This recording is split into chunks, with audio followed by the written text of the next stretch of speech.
కేంద్ర ప్రభుత్వం అంటే ఒక్క వ్యక్తి బతికేదానికి 700 కోట్ల రూపాయలు ఖర్చు పెట్టాం. ఎందుకంటే ఎందుకో ఆ వ్యూ కావాలి అంటే నీళ్ళు ఏం కడతారో నాకు తెలియదు. దానికోసం 700 కోట్ల రూపాయలు ప్రజల డబ్బు ఖర్చు పెట్టారు.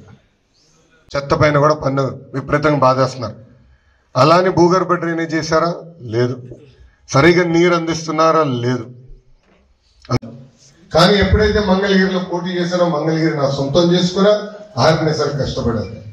నా లక్ష్యం ఒకటే, భారతదేశంలో 4000 అసెంబ్లీ స్థానాలు ఉన్నాయి. అభివృద్ధి సంక్షేమం ఎక్కడ బాగా జరిగిందంటే దానికి కేర్ ఆఫ్ అడ్రస్ చిరునామా మంగళగిరి చేసే బాధ్యత మీ లోకేష్ తీసుకుంటాడు. మనందరం ఇంటాం గుజరాత్ మోడల్ అని. నేను అడుగుతాను, వై నాట్ మంగళగిరి మోడల్? పేదరికం లేని మంగళగిరి చేయాలనేది నా లక్ష్యం. మనందరికీ అనేక సమస్యలు, రోజుకు ఒక పరిశ్రమ వచ్చింది.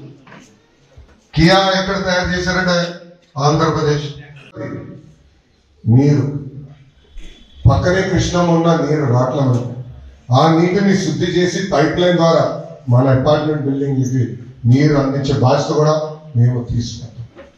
కార్పొరేషన్ వస్తే యాక్చువల్లీ మనం ఎలిజిబిలిటీ లేదు, కానీ తిరిగి మున్సిపాలిటీ చేస్తే బాగుంటుందని అందరూ కోరారు. అది కూడా మేము టేకప్ చేస్తున్నాం. దానివల్ల పన్నుల భారం తగ్గుతుంది. మౌలిక సదుపాయాలు కూడా నా వదిలి అదనపు కేటాయింపు చేపిస్తా నేను వదిలిపెట్టాను.